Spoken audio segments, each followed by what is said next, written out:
네, 안녕하세요. 염성환사입니다. 자, 오늘 2025년 9월 15일 시장 함께 읽기 시작하겠습니다. 사실 오늘 제가 좀 일찍 촬영하는데, 이게 오늘, 그러니까 저번에 제가 한번 이제 군부대 간 적 있잖아요. 근데 제가 사실 이제 공군 출신이어가지고, 이게 또 부탁을 거절할 수가 없어서 오늘 또 가야 됩니다. 저기, 청주에 가야 돼요. 청주 비행단. 네. 그래서 오늘은 그래도 좀 늦게 가서 지금 오전에 좀 여유가 있어서 촬영을 하고요.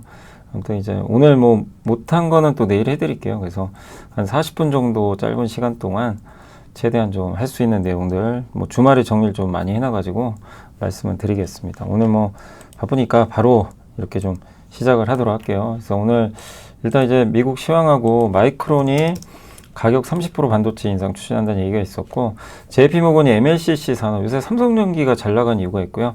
골드만삭스가 굉장히 우리나라 증시에 대해서 좀 구조적으로 괜찮다, 이런 내용이 있어서 한 두 개. 엄브렐라 리서치 J의 주식 투자 교실, 여기가 텔레그램 운영하시는데 아주 좋은 걸 좀 공유를 해주셨고, 그 다음 대주주 양도차익과세 이거 50억 유지합니다. 구윤철 기재부 장관이 언급을 했어요. 그래서 확정됐습니다. 이럴 거면 왜 이렇게 간받는지 참 답답합니다. 한국 수출, 엔비디아 루빈, 이게 뭔지, 그 다음 화학, 그리고 조선, PNT 탐방 코멘트 있고, 관광 수지 적자폭 줄고 있고, 그 다음에 증권주 코스피 5천을 향해 담보대출 금리 하락 누린 리츠도 괜찮아요. 왜냐면 금리가 떨어지니까. 이 부분은 호재죠. 그리고 기업 분석 오늘 TNL, 전자공시, 풍산이 현대로템의 K2전차, 그거 좀 확보한 게 있어서 말씀드리겠습니다. 자, M7 시총이 20조 달러 돌파해버렸습니다. 그래서 엄청난 지금 20조 달러입니다. 20조. 우리나라 돈으로 3경이 넘어요. 3경 가까이 되죠. 아무튼 나스닥만 올랐고 다른 건 별로 안 좋았습니다. 예. 금리는 좀 다시 반등했고, 그래서 어쨌든 M7이 좋았고, 전통기업과 헬스케어는 좀 빠졌고요. 마이크론은 반도체 가격 인상 기대, 아이온큐는 양자 컴퓨터 이 기대로 사상 최고가 경신했습니다. 그래서 그냥 기술주의 날이었어요. 그래서 M7이 질주를 하고 있고, 시총이 20조 달러. 뭐 물론 테슬라도 급등해 버렸어요. 이틀 연속 폭등했고, 로보택시 지역이 확대되고, 뭐 테슬라가 뭐 리더 역할을 하겠죠. 또 로봇 산업도 기대가 되고, 마이크론도 4% 급등, 이제 가격 인상 소식이 있었습니다. 미시건대 소비자 심리지수 안 좋았지만 이게 악재는 아니에요. 오히려 금리 인하 확률을 더 높였죠.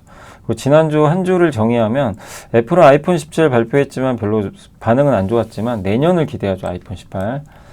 그리고 폴더블 폰 나오니까, 그래서 폴더블 폰 관련주도 내년까지 이제 기대가 있고, 로빈후드는 이제 온라인 소매, 뭐 이게 주식 중개하고 이런 업체인데, 여기가 SNS를 출시한대요. 그러니까 소셜 플랫폼, 여기서 뭐 서로 대화도 하고, 자신의 거래도 게시하고, 서로 간의 거래를 비교하는 거죠. 뭐 재밌긴 하겠죠. 이런 것들이 비교하면서. 근데 이거를 이제 모집을 해서 새로운 사업 하겠다, 이러면서 주가가 급등했습니다. 그리고 오라클은 뭐 지난주에 말씀 안 드려봤겠지만 오라클 때문에 좀 나스닥이 날아가 버렸죠. 레리 앨리슨이 이제 세계 최고 부자가 됐고요. 일론 머스크 제끼고, 오픈 AI랑 이제 3천억 달러 계약 맺었고, 마이크론도 20% 폭등, 목표 주가를 올렸습니다. 시티증권에서. 그리고 가격 인상 소식이 있고, 뭐 그러니까 공급이 심각하게 부족하고, 추이는 온라인 반려동물 이제 소매 업체인데, 이게 분기 수익 감소 때문에 주가가 폭락했고, 장기적으로는 괜찮게 보고 있는 것 같아요. 장기적으로 회사 내부에서도 장기 플랜 같은 건 좋은데, 당장 돈 벌어야 되는 거 아니냐, 이걸 못 제시하니까 주가 빠졌고, 워너브러더스랑 디스커버리는 합병설이 있죠. 그래서 파라마운트, 스카이댄스, 요 스카이댄스가 억만장자가 아까 레리 앨리슨의 아들이 지금 이거 운영하는 거거든요. 그래서 여기랑 파라마운트니 합병했고, 이제 워너브러더스 디스커버리까지 인수한다, 이런 얘기가 있고, 넷플릭스는 이것 때문에 좀 경쟁 우려로 빠졌고요.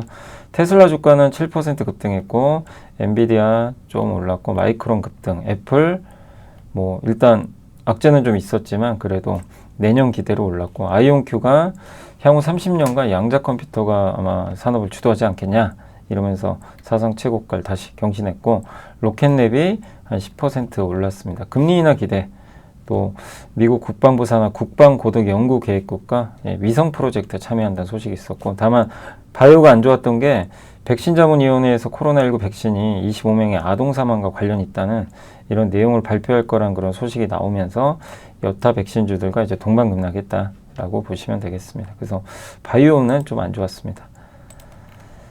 자, 그리고 이제 주요 이슈들 좀 설명해 드릴게요. IT 하드웨어 마이크론이 30%, 이거는 이제 실제로 이제 대만에서 뉴스가 나온 건데, 가격, 요거 이제 제가 요거 해석해 가지고 붙여본 거예요. 그냥 한글로. 유통업체 및 OEM, ODM, 마이크론이 DDR4, DDR5, LPDDR4 이런 가격 제품 인상 가능성이 있다. 추론형 AI 서비스가 폭발하고 있어요. 지금 그러니까 학습에서 추론으로 넘어가요.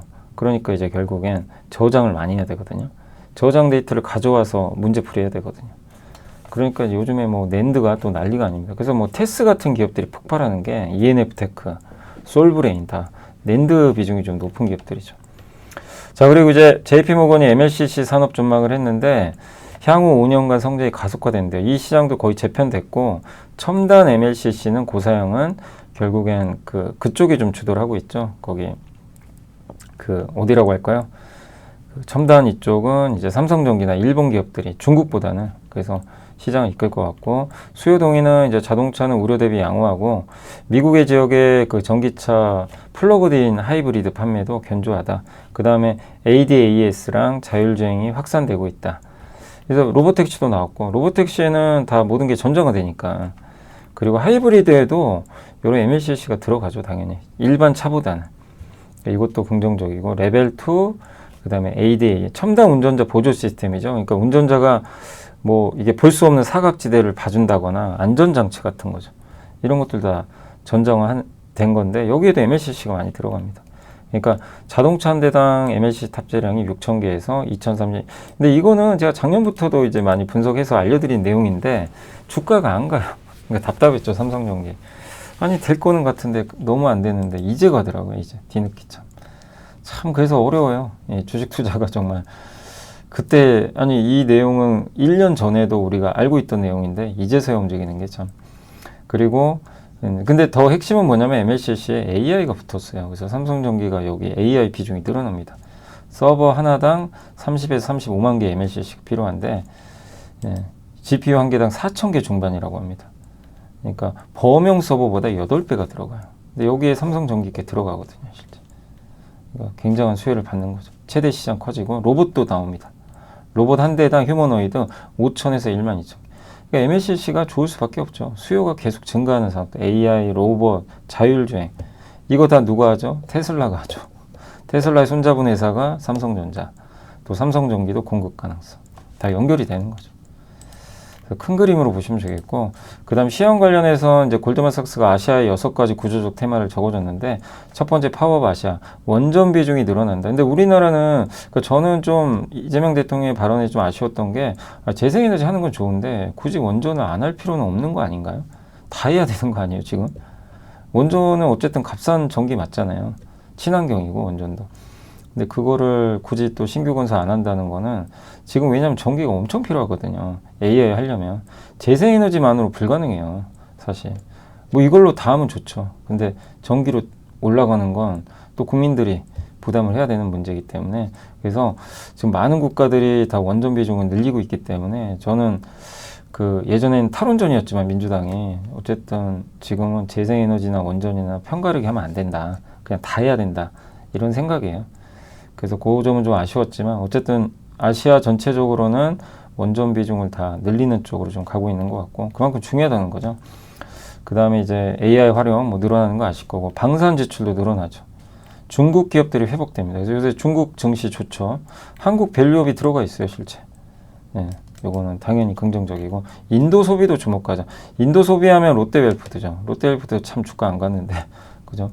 롯데웰푸드나 롯데정밀화학이나 뭐 이런 화학 회사도 그렇고, 또 여기 인도에 또 현대차도 있으니까 LG전자도 있고, 재평가되길 좀 기대해보고요.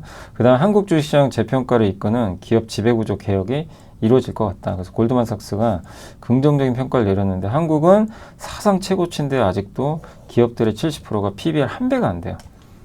ROE는 일본보다 높은데 훨씬 저평가받고 있어요. 그러니까 너무 그동안 한국이 이렇게 올라도요, 얼마나 싸게 거래된 겁니까? 이게 말이 안 되는 거죠.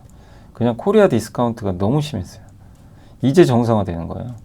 아직 갈 길이 멀고 상법 개정이 이번에 3차까지 자사주 의무소가 요거까지도 기대가 되고 11월엔 배당소득 분리과세도 기대됩니다. 행동주의 캠페인 이제 증가하고 요즘에 얼마 전에 솔루엠 아시죠? 솔루엠 한번 소개해드렸죠. 온라인 파트너스가 지분을 8%나 매입을 했어요. 이유가 있어요. 솔루엠 대주주들이 지금 뭔가 잘못하고 있죠. 예, 설명해드렸죠. 그래서 그런 거 바로 잡아야죠. 그래서 행동주의 캠페인이 더 늘어나면 증시가 재평가받을 수 있고 또 기업들의 행보도 자사주 매입 확대되고 주식 수는 줄고요. 이제 점점 소각은 좀 늘어나는 그런 상황입니다. 그래서 한국은 이제 이런 부분들이 재평가받으면서 밸류가 34% 오르면 코스피가 4,500 넘어갑니다. 네, 그러니까 갈 길이 먼 거죠. 일본 사례도 있고 그래서 투자 전략은 배당세제 개편. 그러니까 예를 들면 이렇게 그 고배당주들 있잖아요. 그런 기업들 뭐 대표적으로 주가 못 오른 거 중에 뭐 이노션, 제일기획, 강원랜드, 디지털 대성 그냥 떠오르는 기업 몇 개 생각해 본 거예요. 그런 기업들이 좀 있을 거고 KT도 요새 좀 빠져서 배당 수익률 올라갔고 저PBR죠. 자사주, 지주사겠죠. 이런 걸 보자는 거고 우리나라 ROE가 여기인데 PBR, 적정 PBR 여기에요. 여기까지 올라가야 된다는 거예요. 그러니까 지금 얼마나 싼지 아직 아시겠죠. 그 다음에 일본이 밸류업 하고 나서 이렇게 50% 재평가 받았는데 한국은 이제 10% 재평가 받았대요. 한국이 얼마나 못 간 겁니까? ROE는 일본을 역전했어요. 그러니까 재평가 받아야 되는 거죠. 그래서 일본도 저렇게 재평가 됐는데 한국이랑 못할 이유가 없다. 그래서 높은 ROE에도 불구하고 싸기 때문에 지배구조 개혁이 재평가의 핵심이고 예. 그래서 유사한 아시아 국가랑 비교해도 한국이 싸다는 내용입니다. 그리고 이게 이제 배당 성향인데 한국이 제일 낮죠. 미국, 일본만 가도 20%, 그 다음에 유럽 정도만 가도 35% 재평가 받아야 되고 요게 이쪽으로 갈수록 거버넌스 점수인데 지배구조, 우리나라는 점수가 낮죠. 예, 지배구조 점수가 높지가 않아요. 이쪽으로 가야 되는데 이 오른쪽 요게 그 어떤 이제 조달 비용이죠. 조달 비용이라고 보시면 되겠네요. 이게 늘어납니다. 지배구조가 비합리적이다 보니까 이게 이쪽으로 이제 점점 갈 거예요. 그러면 이 조달 비용이 낮아지면서 어쨌든 ROE는 더 개선될 수도 있고 우리나라 PBR이 올라가게 돼요. 네, 그런 내용입니다. 그래서 자본 비용 배당 성향 35 미국보다 낮고 이걸 높여야 되고 그 다음에 자본 비용도 지배구조 개선하면 낮아집니다. 그러면 글로벌 평균 도달하면 13% 정도 올라가면 여기서 한 3천 후반대 정도 가는 거죠. 한 4천까지 가는 거고요. 그 다음에 여기서 미국, 유럽 평균 수준 도달하면 이게 진짜 5천 가는 거죠. 거의. 그래서 그거를 골드만삭스가 이거 정말 중요한 이슈다라고 언급을 해줬으니까 그러니까 지금 우리나라 증시가 가는 거는 기업 이익보다는 이런 재평가 기대예요. 거기다 AI 반도체 붙어서 간다고 보시면 되겠습니다. 그 이유를 이해하시면 되겠고요. 자, 다음 매크로 측면에서 한국 수출은 반도체가 그냥 짱입니다. 다른 건 안 좋아요. 반도체가 16.1, 8월까지 제외하면 마이너스, 연말까지 이어지고 아무튼 관세 이런 걸 떠나서라도 삼성 하이닉스의 수출은 계속 늘어나고 있고 산업재 수출도 지금 좋은 상황이고요. 건설기계와 변압기 흐름도 돋보인다. 네, 이쪽. 그래서 관세 영향이 제한된 반도체 의학이 좀 낫지 않냐 이렇게 보고 있고 자동차와 2차 전지는 지금 관세 협상 잘 안 됐죠. 25% 지금 계속 내야 될 것 같아요. 당분간은. 협상이 안 돼서 아직 합의가. 그래서 자동차 2차 전지 좀 부담이라는 내용이고 화장품은 그래도 아세안과 EU 라면이 좋고 소재도 화학 제품 괜찮기 때문에 그러니까 전반적으로 괜찮은데 너무 이제 대미 수출 비중이 높은 쪽은 이제 관세 영향을 좀 받을 수 있다. 그러나 반도체나 의약품이 이끄는 부분은 괜찮게 보고 있고요. 엔비디아 루빈이 뭐냐면 루빈은 CPX 루빈 CS 컨텍스트가 뭐냐면은 이제 한마디로 동영상이나 사전 지식이라고 보시면 돼요. 사전 배경 지식. 그러니까 이렇게 설명하면 빠를 것 같아요. 여기 제가 아예 PPT로 만든 거 제가 그냥 캡처해 왔거든요. 그래서 보면 젠슨왕이 공부를 해요. 이러면 훈련하는 거죠. 근데 추론은 뭐예요? 훈련한 걸 빨리 풀어야죠. 그래서 시험 보는 거예요. 수학 시험. 근데 우리 머릿속에 다 들어가 있잖아요. 근데 옆에 책들을 엄청 많이 놨어요. 그냥 오픈북이에요. 훨씬 좋죠. 근데 저 오픈북을 빨리 봐야 돼요. 빨리 봐야 됩니다. 그래서 저게 용량이 빠르고 많아야 좋은 거죠. 그래서 이거 이제 여기 저장하는 건 뭐죠? 낸드나 하드디스크 드라이브. 결국 반도체가 중요한 거죠. 메모리가. 이 시대예요.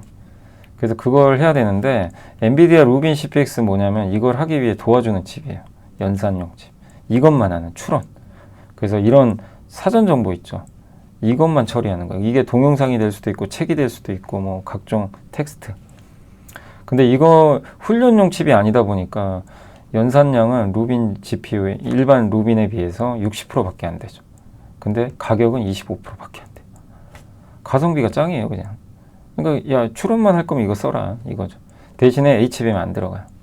GDDR7. 그래서 이게 이제 또 대중화된다면 삼성한테 되게 유리하죠. 이 부분은. 왜냐하면 GDDR7은 삼성이 좀 강점이 있다 보니까. 그리고 시티증권에서는 반도체 공급 부족 심화된다. 이 내용을 딱 보면 올해 7월에 김선우 연구원님이 쓰셨던 보고서가 딱 맞아요. 그때 소개해드렸죠. 한국은행과 김선우 연구원이 썼던. 그거 한번 제가 정리해서 한번 알려드린 적이 있는데 결국 그 내용이 맞았어요. 예, 사이클이 오래 가요. 내년 상반기까지는 최소 이어집니다. 지금 돌아가는 거 보면 그 두 개의 전망이 딱 맞았던 거죠. 그러니까 대단한 전망이죠. 당시에는. 왜냐면 그걸 좀 약간 안 믿는 경우들도 있었으니까. 근데 지금 딱 보면 맞았던 것 같고요. 그래서 반도체 사이클 더 이어질 것 같고, 그 다음에 이제 대구조조정 시대에다 지금 석유화학 구조조정 많이 하시는 거 아시죠? 일본 석유화학도 구조조정 하고 있고, 일본은 과거 구조조정 당시에 범용 제품이 두세 개 업체끼리 설비 통합해서 공동으로 운영했는데 국내도 현재 유사하고, 지난주에 이제 미쓰이 케미칼, 뭐 이데미츠, 코산 뭐 이런 데가 사업부를 합병했대요. 또 일부 회사는 폐쇄하고, 이런 거는 우리나라한테 좋은 거죠. 경쟁이 완화되잖아요.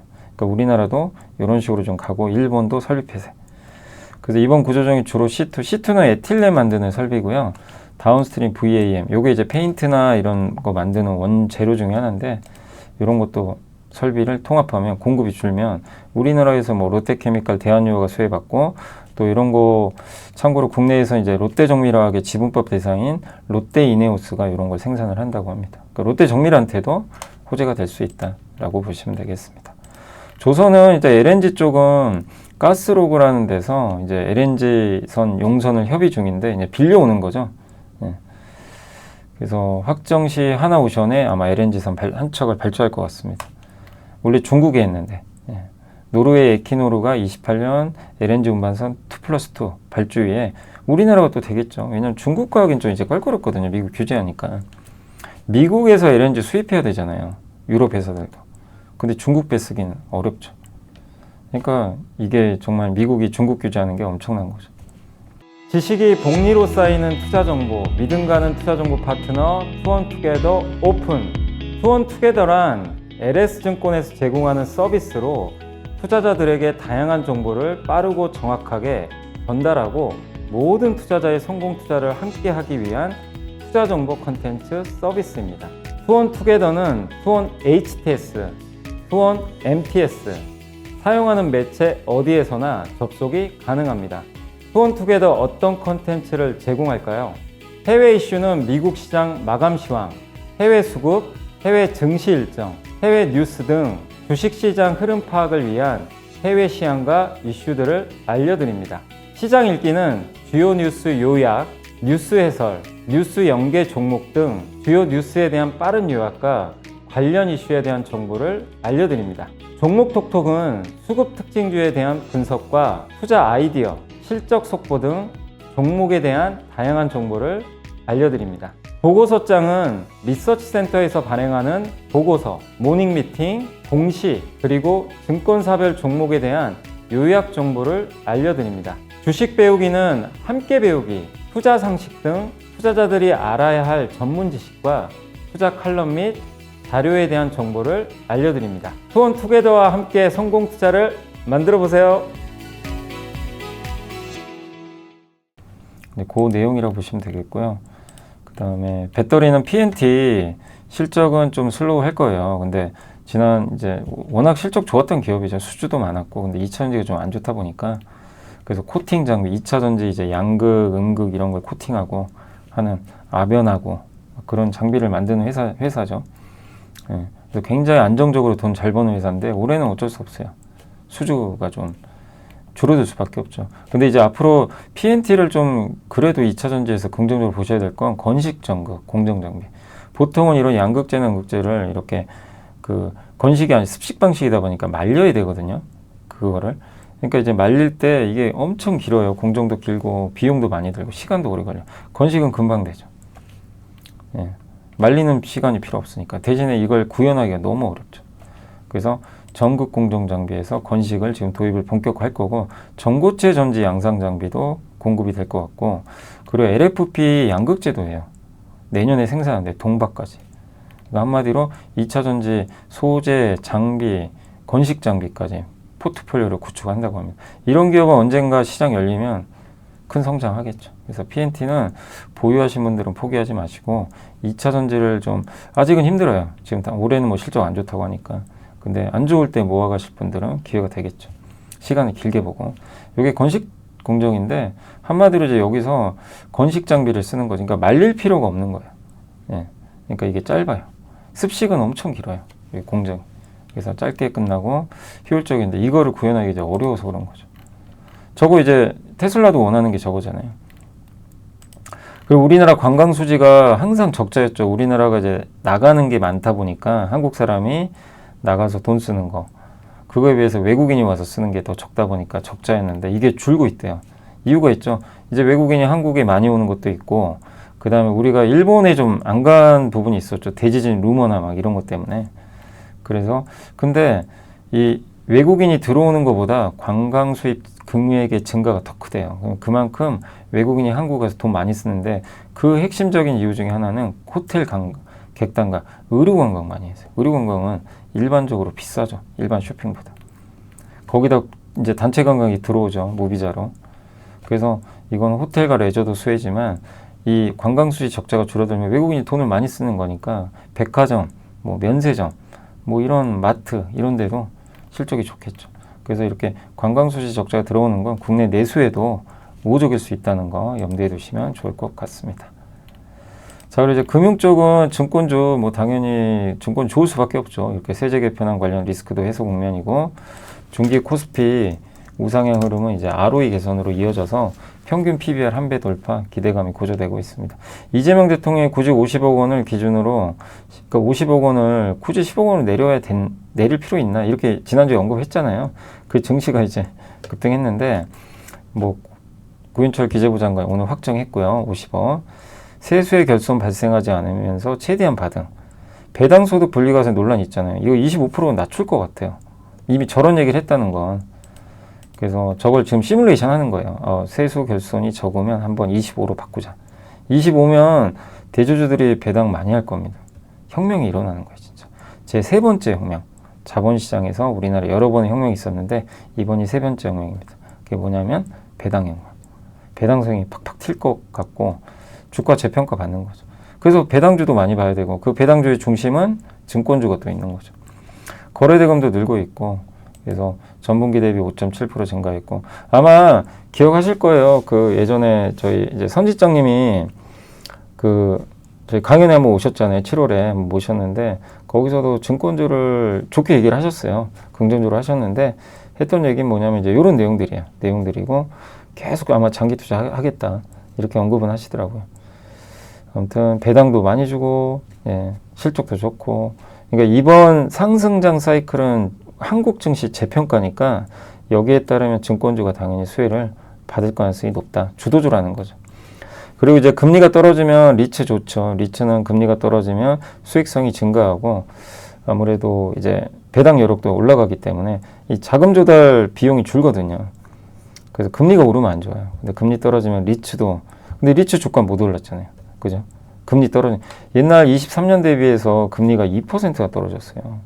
여기. 그러니까 이제 이 뭐 프라임 오피스라든가 이런데 물류센터 금리가 팍팍 떨어지고 있기 때문에 긍정적이라는, 그때 금리가 엄청 높았죠. 그럼 리츠도 망가집니다. 그래서 금리 하락의 하나의 또 수혜주로 리츠 보자는 내용도 있으니까 참고하시면 좋겠습니다. 자, 정말 빨리 했습니다. 정말 많은 내용들을. 이제 그 TNL, 메리츠증권의 박정대 연구원 레거시 브랜드들의 성장통이라 그래서 보고서에 있는데 그 안에 TNL이 있어서, TNL도 저번에 많이들 물어보시더라고요. 왜냐하면 주가가 안 좋아요. 아시죠? 그 마이티 패치, 여드름 패치.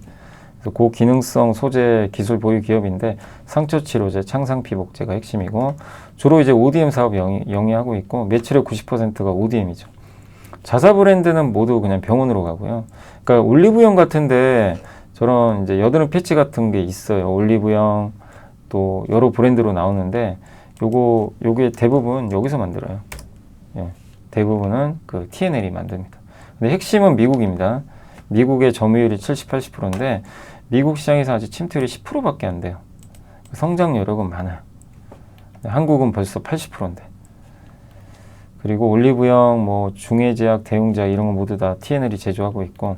근데 24년도에 너무 좋았던 게 C&D가 TNL의 이제 그 유통사를 인수해 버렸어요. 그러면서 재고를 많이 가져가면서 매출이 폭발했는데 이미 재고가 많으니까 지금 이제 재고를 한 번에 발주 안 하고 스팟 형식으로 필요할 때만 주문 준대요. 그래서 수주 내용을 이제 공시를 안 해요. 그런 식으로 이제 스팟 형태로 하다 보니까 미리 주문 안 주다 보니까 그러면서 이제 주가도 좀 흘러내리고 수주 추정이 좀 어렵잖아요. 그리고 2분기 실적도 안 좋았고 2분기 나가야 될 제품이 1분기에 미리 나온 문제도 있었다고 합니다. 문제라기보다는 그게 이제 약간 왜곡을 시켰고 그리고 관세를 C&D가 관세 문제는 저 C&D가 반 정도 납부할 것 같고 아마 TNL은 납품가를 인하해서 반영을 할 것 같습니다. 그러니까 이제 관세도 뭐 도움이 되는 건 아니죠. 그리고 가장 큰 리스크는 이제 C&D 비중이 너무 높아요. 근데 물론 이 회사가 잘 나가니까 그 높은 게 지금은 독은 아니지만 조금 더 확대할 필요는 있겠죠. 그 미국은 이 패치 가격이 너무 비싸요. 25,000원. 한국은 7,000원인데 72매. 가격이 좀 비싼 것도 약간의 이제 부담 요인이죠. 원가율은 안정적인 게 대부분 외주 가공비가 많이 나간다고 합니다. 포장 담당. 그래서 원재료비, 판관비는 거의 변화가 없고 3분기 매출은 전년과 유사해서 실적은 아직은요 크게 기대하시긴 좀 어려워요. 재고를 아직도 많이 갖고 있으니까. 다만 주가 싸니까 결국 기저효과로 내년엔 또 좋아질 수 있거든요. 그러니까 내년 보시고 이게 안 좋을 때 기회로 활용하는 것도 하나의 방법이에요. 왜냐하면 회사의 경쟁력 자체는 뛰어나잖아요. 점유율도 높고 이게 어디 가는 것도 아니고. 다만 올해까지는 좀 뭔가 성장이 부진하니까 눌리는 거죠. 그게 다시 싸졌다. 그래서 보유하신 분들은 너무 염려할 필요는 없지 않을까 이렇게 생각을 하고 있습니다. 기업 분석 보고서 몇 개 더 있는데 그건 제가 내일 해드릴게요. 좀 죄송합니다. 오늘 제가 청주 군부대를 거기 공항에 가야 돼가지고 자, 풍산 대구경 탄약류 계약을 했고 이게 K2 전차에 들어가는 120mm 요 포탄입니다. 요거 22년도에도 공급한 적이 있어요. 그러니까 풍산에 이걸 또 풍산이 납품한 거는 이걸 만들 회사가 이 회사밖에 없다는 거예요. 그리고 단가가 올라간 것 같아요. 단가도 그때보다 금액이 더 8,298억짜리입니다. 122mm 포탄 국내 유일 생산이고 옛날에 2,934억 원에 납품했으니까 뭐 물량도 더 늘어난 것도 같고요. 전 세계 동전의 절반을 풍산이 생산하는 거 아시죠? 반도체 기판인 리드 프레임도 풍산이 그 소재 있죠. 그거 공급해요. 구리를 이용해서 이걸 가공해서 구리 동제품을 만들어서 공급을 합니다. 그런 회사고. 근데 핵심은 영업이익의 80%는 방산, 포탄에서 나와요. 총알하고. 그래서 옛날 박정희 대통령이 지시를 해가지고 이제 여기에 진출하게 된 거죠. 그래서 소구경탄부터. 근데 이게 이 총알하고요. 이런 것들이 다 공급 부족한 상태입니다. 지금. 이번에 그리고 보고서를 하나 보니까 그 스웨덴하고 영국에 이 총알 있죠. 총알 수출한 게 폭발을 했대요. 지난 15년간 했던 전체 수출 합친 것보다 7월 한 달간 스웨덴과 영국에 수출한 게 더 많대요. 유럽이 지금 그런 상황입니다. 그리고 주가는 좀 올랐지만 뭐 주가 재평가는 충분히 가능하지 않겠냐라고 한번 생각하시면 좋을 것 같습니다. 자, 그래서 일단 오늘은 제가 한 30분에 걸쳐서 다 설명을 해드렸고요. 자, 이게 오늘 현재 9시 한 20분 됐는데 이제 제가 좀 나가봐야 돼가지고 3,400인데요. 뭐 증시는 이제 워낙 달려와서 조금 정체 국면이고 오늘 그 현대차나 기아가 빠지는 건 아시죠? 그 관세 협상이 잘 안 됐어요. 25% 참 진짜 피곤합니다. 현대기아. 예. 근데 저는 여전히 뭐 기회라고는 보고 있지만 참 주가가 저게 이제 불확실성이 있다 보니까 쉽게 지금 극복이 안 되는 것 같아요. 그래서 이제 저걸 이용해서 뭐 공매도도 하겠죠. 그리고 확실히 지금 주인공은 반도체입니다. 그래서 반도체 아직 삼성전자는 여전히 싸고 하이닉스는 뭐 싸냐 비싸냐의 문제가 아니고 그냥 위가 열렸죠. 그래서 어디까지 갈지 모르는 상황이고, SK가 오늘 급등을 했고요. SK도 이제 자사주 많이 갖고 있고, 뭐 반도체 사업도 있고, 예, 여러모로 긍정적인 모멘텀이 많죠. 그래서 올해는 좀 기대해보자 이 말씀 계속 드리는 거고, 아무튼 너무 고생하셨습니다. 예, 좀 제발 좀 회복됐으면 좋겠네요. 예. 자, 그리고 미래에셋증권 증권주 좋고, 그 다음에 한국금융주 그 증권주 좋고요. 한화 지주사 좋네요. LS는 뭐 전성까지 있고, CJ도 좋고, 지주사 전반적으로 좋은데, 아무튼 오늘 좀 안 좋은 거는 자동차 쪽, 그 다음에 의약품 좀 SK 바이오팜 빠지고, 하나그룹이 좀 약간 하나오션 좀 빠지고, 조선주 좀 빠지고, 원전도 정부 정책이 좀 아쉽다 보니까 좀 흘러내리는 것 같아요. 그래서 이런 분위기는 좀 아쉽고, 네, 합니다. 그리고 코스닥은 알테오젠이나 이런 기업도 큰 변화 없는데, 2차 전지 좀 올랐고요. 그 다음에 바이오는 좀 약간 왔다 갔다 하는 것 같아요. 그리고 흡프스프 반도체 날이에요. 제가 계속 강조드린 대로 당분간 시장 주도주는 반도체입니다. 반도체 소부장하고 조선기자재에서 바톤터치. 네, 조선기자재 너무 달렸기 때문에 그래서 그런 흐름으로 보시면 될 것 같고, 로보티즈랑 요즘에 그 어디죠? 요 저번 주에 한번 보여드렸던 그 아이임 투자증권에서 나왔던 거죠. 삼현이었나요 이름이? 여기도 그렇고, 그죠? 요게 이제 로보티즈랑 이제 어떻게 보면 경쟁이죠. 현대모비스에 납품한다 뭐 이런 얘기도 있는데, 그건 확인은 안 돼요. 그러니까 한번 그건 확인해 보셔야 되겠고, 반도체 로봇, 또 심텍, 하이젠 아래, 네, 로봇이죠. 반면에 코나이, 오늘은 이제 기자재 쪽 빠지고, 원택은 또 매각설이 있나 봐요. 근데 왜 이렇게 매각 얘기가 많죠? 이제 원택마저 나가면 안 되는데. 모르겠습니다. 이게 근데 어떤 뉴스가 떴어요. 매각설이 있다고 무조건 좋은 건 아니거든요. 근데 아무튼 좀 지켜보세요. 오늘 흔들리는 건 약간 M&A 이슈가 좀 있습니다. 자, 그리고 현재 이제 거래대금 상위는 여기 지주사 쪽이 압도적으로 강합니다. 대덕전자, 또 이 하나시스템, 두산 로봇주, 풍산도 오늘 올라갔고, 반면 수소, 농심 지난주에 좋았고, 뭐 자동차, 조선 쪽 빠지죠. 오늘 SK 오션플랜트도 그렇고, 하이브, 엔터도 좀 빠집니다. 코스닥 같은 경우는 오늘 일단 로봇주의 날이에요. 그냥 로봇의 날입니다. 그냥 그다음 반도체 소부장 유니셈 드디어 가고요. JS링크 뭔지 아시죠? 히토류, 예, 계속 설명드린 대로 히토류 쪽이고, 그다음 한솔아이온스, FST도 3만 원 넘겼습니다. 반면 오늘 조선기자재 빠져요. 그러니까 이게 조선기자재도 또 내려오면 기회예요. 적절하게 이제 사고 팔 수도 있지만, 긴 호흡으로 보신 분들은 이건 인내해야죠. 왜냐면 약간 이제 바톤 터치를 했기 때문에 그런 이제 개념으로 보시면 되겠고, 그래서 지난주 후반부터 반도체 소부장, 조선기자재 이렇게 서로 약간 바톤 터치를 하고 있는 그런 분위기로 보시면 되겠습니다. 그리고 오늘 일단 업종으로 로봇, 증권, 액침냉각, 예, 관련주들, 유니셈이 특히 강하고요. 그 다음에 반도체에서 안 간 게 있나요? 안 간 게 있나 한번 찾아봐야 되겠네요. 반도체. 그 다음에 종합상사도 오늘 삼성물산이 좋습니다. 오늘은. 그리고 참 종합상사도 안 가죠. 여기 현대코퍼레이션 같은 거.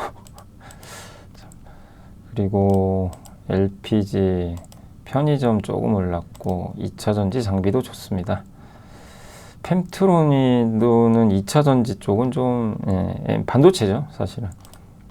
난리도 좋고. 그러니까 오늘 그냥 반도체나 로봇 일부 테마주 딱 집중해서 가고, 조선기자재, 뭐 자동차, 엔터, 예, 이런 쪽, 뭐 AI, 예, 건설기계 이런 쪽은 좀 빠지는, 중국 소비주 좀 빠지고, 좀 차별화되고 있는데, 반도체가 워낙 좋고 증권주 이런 것들이 시총이 크다 보니까 시장은 어쨌든 오르고 있다. 그래서 증시가 이제 하루에 막 40에서 50포인트 오르는 장은 이제 안 나오고요. 이제 한 조금 올랐다 좀 빠지면서 이렇게 계단식으로 오를 것 같아요. 그런 장으로 보시고, 여전히 외국인 사고 있고, 개인 투자분들이 아직 주식을 많이 안 샀어요. 그러니까 결국 고점은 개인 투자분들이 엄청나게 살 때입니다. 예. 근데 예전처럼 막 개인 투자분들이 오른다고 막 사지는 않으세요. 근데 그런 일이 또 발생하면 그때는 좀 조심은 해야 되겠지만, 지금 아직은 아니죠. 그래서 아직은 좀 상승은 더 열려 있다. 그리고 코스피의 그 염동찬 연구원님의 분석에 의하면 어쨌든 이제 그 신고가 나고 나서 보통 최소 6%에서 많이 오르면 27% 올랐거든요. 그래서 6% 오르면 코스피가 3,520까지 갈 수 있고요. 그 다음에 그 27% 오르면 과거에 제일 많이 올랐을 때 4,200 나와요. 제가 계산해 보니까. 그럼 평균 3,800 나옵니다. 그러니까 그건 그냥 수치죠. 수치라서 이번 사이클은 최소 3,500까지는 일단 오를 가능성은 있다. 오르고 뭐 빠질 수도 있고요. 더 갈 수도 있는데 그렇게 좀 염두를 하시고 시장을 좀 바라보시면 또 좋을 것 같습니다. 자, 그래서 오늘은 제가 좀 죄송한데 이제 여기서 좀 마무리를 하고요. 시장 좀 많이 올라서 좀 쉴 수 있습니다. 그래서 너무 막 무리하실 필요는 없고 아직도 안 간 거 한번 찾아보시고요. 반도체에서 안 간 게 뭐가 있을까요? 네, 이렇게 찾아봐야 될 것 같아요. 그러니까 여러 기업들이 있으니까 한번 반도체 밸류체인도 한번 찾아보시고 되게 많잖아요. 그래서 그런 기업들 중에서도 한번 여러분들이 잘 선택하셔서 보시면 되겠습니다. 그래서 반도체 재료 후성 오늘 좀 보고서 나온 거 있는데 그거 내일 설명해 드릴게요. 후성에서는 뭐 한양 디지텍, 미코는 많이 올랐죠.